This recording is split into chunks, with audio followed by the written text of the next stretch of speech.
the Ivies get a little bit of a later start, so sometimes you see some of that rust at the beginning, not quite be ready to go. So I wouldn't think about those early losses for the Ivy League teams. You want to see how they're going to be playing, in April.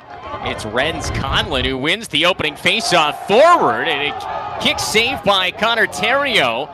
Rebound is loose in front, clearing out spaces the Brown defense, and the ground ball scooped up by Mark Witt. I mean, this is a Brown team that's going to shoot early in the shot clock. I mean, they just want to run you to death. Nicely done off the wing there by PJ Behan. Scoops up the ground ball. He'll drive. But he's able to find the back of the net. But that's just good offense. Another one for Conlon that he wins forward. He goes right in again. Another save by Connor Terrio. Showing you why he's a preseason All-American consideration here for the Bears. Another face-off win for Stony Brook.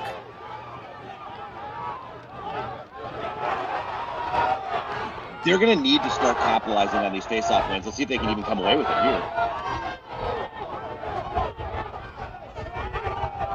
And they're sending white shirts to the ball. Comes up Brown.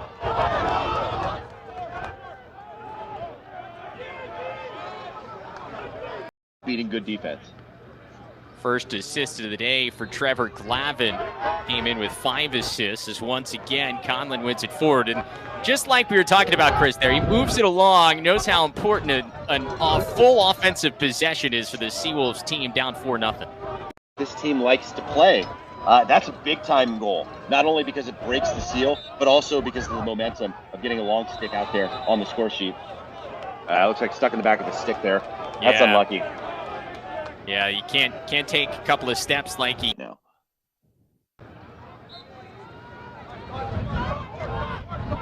And a face-off win for Brown. That's the best Matthew Gunty's looked at the X so far today.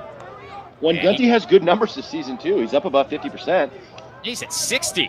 Out by Trevor Glavin, who picks up another assist today. Once again, Conlon had the beat there on the clamp, but a nice move by Gunty to get the possession. It's in the Ryan Fieldhouse, which is just gorgeous. But that is going to be a good one. Yeah, Stony Brook women, of course, a top 6 team at the moment in the country. And they're always great. They're always great. And it's a good shot. I didn't take anything away from the shot. I'm just saying that they could be playing better defense. Matteo Corsi, the transfer from Syracuse, played in 12 games in his freshman year up with the Orange. Scored 5 goals, couple of assists. Now he's got 4 goals, 2 against Providence last couple of games ago, and now 2 here in the first half against Stony Brook. Oh, that was it. Yeah, no, they had it. Look, maybe they stepped offside.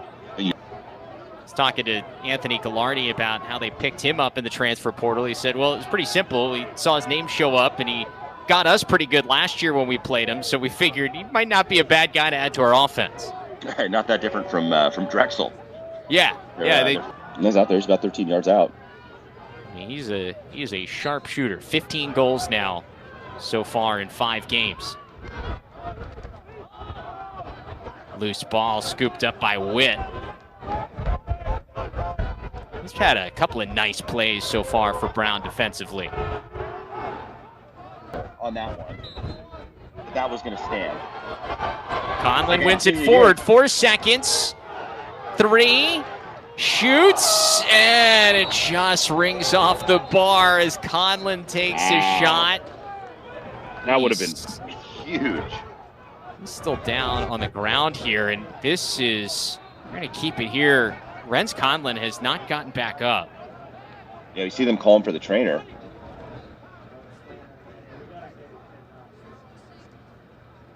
Hopefully he's all right.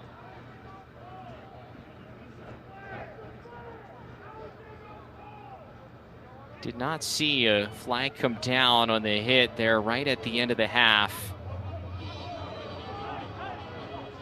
I mean, 25-20 in favor of Brown. The ground balls are pretty even, 17-16. Face-offs are dead heat. And this could be worse So I think you're feeling pretty good about only being down. Fundamental. Improve your angles, boy. Woo! Love it. That's one for the highlight reels. 9th of the season for the senior out of Comac, New York. Brown wins the face-off once. Also good, and we a little better job on the recovery. You know, he gets there to about 12 yards, gets the worm burner. It looks like it kicks up a little bit towards the end of that shot. Face-off win right down the alley, and Stony Brook responds. That is best case scenario. It's Robbie Smith, his first face-off of the day. He wins it forward to himself, and he scores his first goal of the year. You know, it's like they say, iron sharpens iron. You know, you get Conlon, you have to go against him in practice. It's probably going to make you pretty good. And we saw Conlon like that. Zebra gets out of the way. Nice footwork there. Keeps it in his right. Excellent finish. Also, first of Robbie Smith's career, the freshman face-off guy comes in, and that's one he will forever remember. Freshman out of Huntington, New York. I mean, again, had it. Instead, it's Anderson, and Terrio completely confused. Oh, yeah. I love it. I love it. I mean, again, that's a confidence play. I mean, you really got to be feeling yourself to shoot from 30 yards out like that. Opportunity here. Oh, great trail check. Ball loose. Stony Brook wins it. Anderson flips it ahead. Huber skip pass to fast rights. They were down 7 Gs early in this one, but I mean, it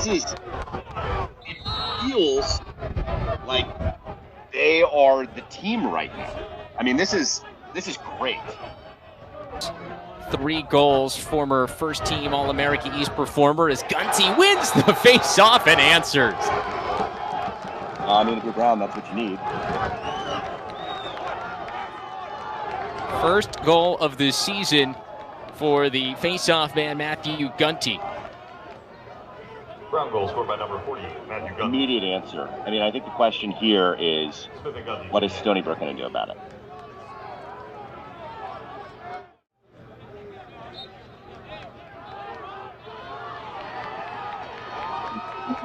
Freshman Smith already has a goal here today.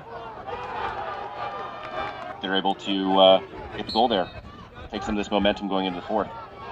3-point day at the moment for Kelly. 2 goals and an assist as Smith wins another faceoff. And the freshman has come in and had a nice performance. Now 4 of 7 at the X plus the goal. And Stony Brook week on Lacrosse TV. Travis Eldridge, Chris Marshall back with you. What a game this has turned into. And Matthew Gunty back there at the X for Brown, but it's Smith, the freshman, who wins it again. He has been terrific since coming in here toward the middle part of the third quarter.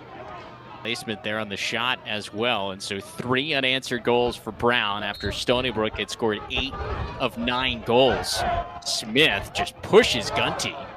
Gunty still picks up the ground ball, and now a whistle, and no, it's going the other way.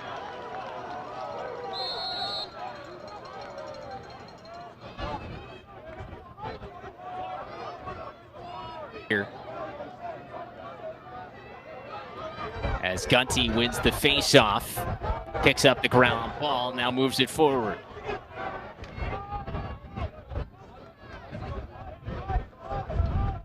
Kelly, the junior out of Indiana, and then he goes 3 goals against Vermont. Now 3 goals here against Stony Brook as the violation, and that is going to be the 3rd violation, I believe, on Stony Brook. In the middle. It's casual, just put it where the goalie's not. You have a team that has to come back from like such a big deficit, and then they're playing great, and then you get towards the end of the game, and you know they've used all their energy to fight back into the game.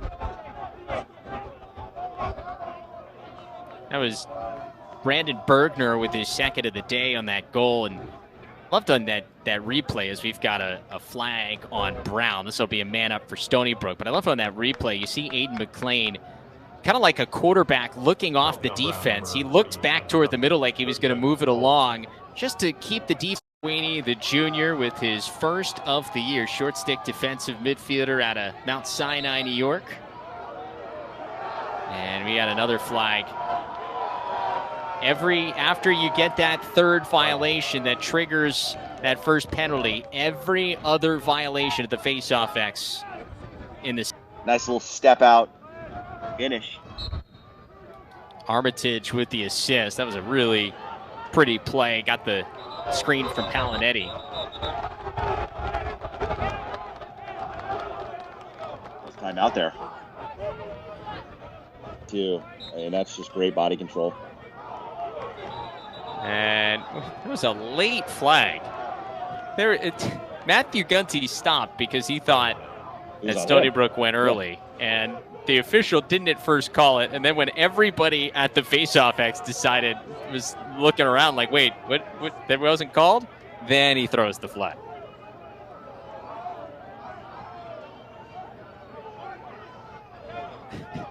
That's a great look for Matthew Gunty. Yeah. And no wasted steps. Another penalty on the face-off violation. And this is what is really hard about this rule. Like, once you go 3 times in a half, and especially like it happened for Stony Brook here, it happens in the third quarter. Every single time you go early, the rest of the half, it is a 30-second penalty. Those add up. That's the worst part, too, because it's like you got guys out there. Nature off the shot off the post. Brown couldn't quite recover. No penalty here, but Gunty wins the face-off for Brown. Yeah, I mean, you can see, Stony Brook there is thinking about. Lane and Jack Kelly combined for 12 points today. He was early there, too, I think. Well, they'll let him play this one out. Stony Brook wins the face-off, 6 seconds. Huber will get one more shot if he can pad his stats, and that will do it.